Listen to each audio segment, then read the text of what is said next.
Hey everybody, Tanya from ShootingStarSVG back, and today I want to talk to y'all about how to create a carved wood effect in Inkscape.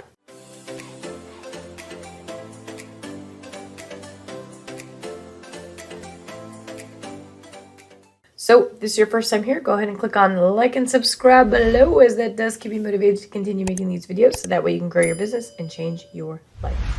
And if you haven't already, head on over to the Facebook group, where we are creating a community of like-minded individuals looking to grow their semi-passive income with digital downloads. I've been making a ton of Tumblr designs lately. Like, I'm addicted, y'all. It's crazy. I got the oven. I've been like making cups for days, and there's this one trending design that has been going quite viral. I'm going to show that to you guys because you definitely need to go support Trina. I mean, she does great freaking work. But it is this realistic wood tree design, right? So originally I saw this and was like, I need to have this. I have to do something with this. We're going to make it happen. So I supported her. I bought this file.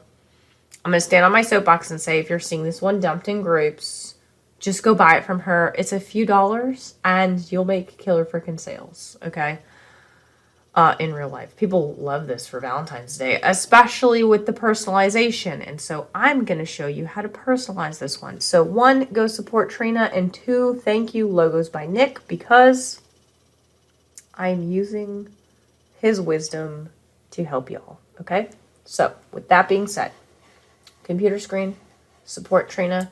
She is Mighty Mama Designs on Etsy. Okay. She does really great work outside of this. I really love her stuff. So, do that. All right. I have her design that I have purchased in Inkscape. Now, for those of you who are wondering, I'm using a carved wood font. You can get this for free. I believe I got it off of Creative Fabrica or Creative Market for free. I cannot remember which one, but I will post a link in the video so y'all can get this. All right. So in Inkscape, I'm just going to do something very basic for the purposes of this tutorial. I'm just going to type out love. You want to type out your text, okay? Scale it to what you see fit. Now, I do have my aspect ratio locked. This is probably going to be a little bit big for the heart, so I'm going to shrink this down a little bit, okay? And I'm going to get that to the best of my ability. Now, I will say, for the purposes of a lot of this, it is much easier if you can center this to whatever you're designing on. However, you can come over here and turn snapping on to help you through this process, and I'll show you how to do that as we go through, okay? So I'm just going to zoom in a little bit here on this text, and I'm going to see if I center it to the page, if that is going to help me at all. And it's not. It's going to put it way off. So we don't want that. I'm just going to guesstimate. I think it will look better that way anyway. So with that being said, I'm going to change the color of this to a dark, just a blue color, I guess. Okay. And I'm going to go to make up this a path. So you can do this with any type of text. If you're doing it with a cursive font, you definitely want to make sure you're following these steps. And I will create the path based off of a script font. Okay. So go to path, object to path, and group. Path, union. Okay, so now we have a path. To double check that you have a path, you can always click on here. You can see all these little noties. That tells you you're good to go. Okay, we're going to create a black rectangle. We're going to place it over our text. Okay, now that we have that done, we're going to drop it down a layer. We're going to click on the text, hit Control D to duplicate the text. And then we're going to select the black rectangle by holding down Shift and left clicking on the mouse and going to Path Difference. Okay, so it's going to cut the word love out of that black rectangle. Now what you're going to do is hold down the Control key on your keyboard, and you're going to drag down until whatever you see fit. And that looks about good. So I'm going to leave that there. All right, now you're going to select your text again. Make sure you're selecting your text and not the rectangle. You're going to raise that up. Make sure that's raised up to the top. You're going to click on the black rectangle that we have just moved, and you're going to go to Path Object, Clip, Set.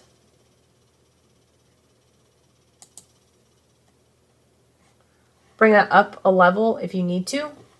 And then we're just going to blur this. So on the video that I watched, they said do a 1-point blur.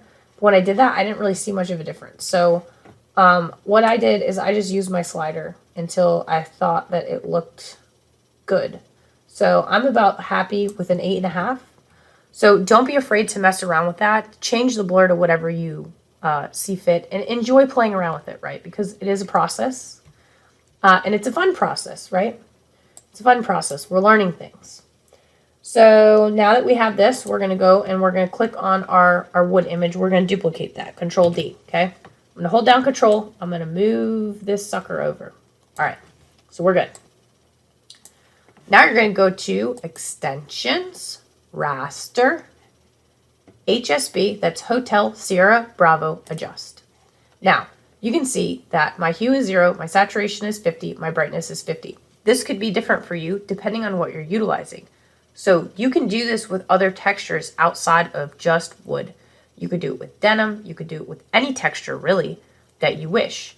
You're just going to have to play around with this. Click on Live Preview, and you will see the color change. So you can adjust this to whatever kind of flavor you want it to be, all right? And when you're satisfied with it, click Apply. Again, I did 0, 50, and 50 on this particular image.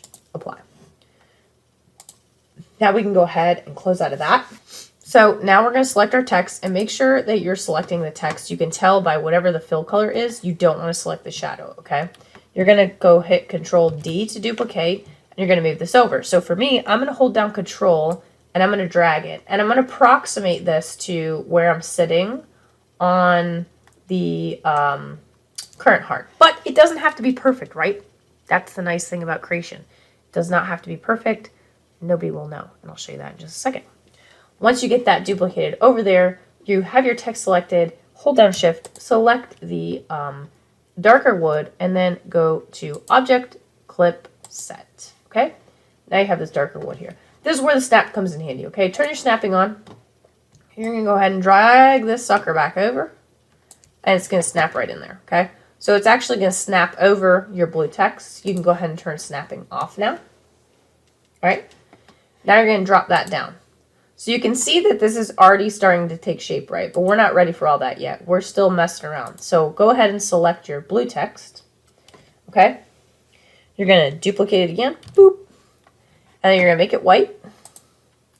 And then you're going to hold down the Control button, and you're just going to drag this down just slightly, okay? Then you're going to drop this down a few. You're going to select your blue text, okay? And then you're going to go to Path, Difference. And you can see this white down here. It's kind of hard to see. Now you're going to lower your opacity down on this. And it's going to create just a very subtle shadow there at the bottom. And you can drag that down however you see fit. It's really just, again, your personal preference. Now, in the tutorial I watched, they drug the dark part out. I think it looks really good and stunning as is with the darker wood in here, but it's not really that realistic in terms of what a carved wood effect would be, right? So basically you go in, you would lower that shadow, and you can leave the darker color in, or you can drag it out. And again, by dragging it out, you can see this here. So I actually didn't bring my black text down too much for these this V to be carved out very well. But you can see on the L and the O, it came out pretty good. This particular example, maybe not so much. But if you leave that in there, it actually looks really good. So this is the one that I made my husband the other day. I did not blur that black as much as I wanted to. So you can see I just did the 1 point on this, and it has such a kind of sharp line on it. I didn't really like it. And if you really zoom in, you can see that white shadow around the words. It's very subtle, okay? And I still did not pull out that darker text. I left it there. I thought that it looked better with the darker text. And I did not add as much hue and saturation on this particular example for the image. But again, I played around with it for a while, and this is what I liked. If I could go back and redo it, I would have added more blur to the black layer that is kind of overset on the letters. So it's really not a ridiculously difficult process to do, but it does make a really, really cool effect. So people keep asking like, hey, great, we bought this tumbler, but how in the world do we get this carved text effect? And there you have it. So you can actually take this really beautiful image and you can create a carved wood effect utilizing a free to use font, which I will post in the comments below. Again, please go ahead and support Trina on her Etsy shop. She does really great work, and this has been a beautiful tumbler to create. I just wanted to show you guys a new technique in Inkscape that I learned while I was creating because I thought it was really cool. You can utilize this for any texture. So also a really neat thing. If you have any questions about the process, do not hesitate to reach out. You can drop a comment in the comments box below, or you can head on over to the Facebook group and we can chat about it there. And as always, if you guys got something out of this video, please go ahead and click on like and subscribe below, as that does keep me motivated to continue making these videos so that way you can grow your business and change your life. I will just put a plug in for the Inkscape course. If you have not already, go check it out. If you're in the Facebook group, you get a super deep discount, so definitely go over to Facebook. If you're on the socials, the Inkscape course is going to walk you through everything from point A to point B to get you out there and creating SVGs with a free-to-use program. And it's just a really great tool to have in your arsenal at a reasonable price point. So that's all I got for you guys. Don't hesitate to reach out. Enjoy creating, enjoy crafting, and I will catch y'all on the next video. ShootingStarSVG, signing out.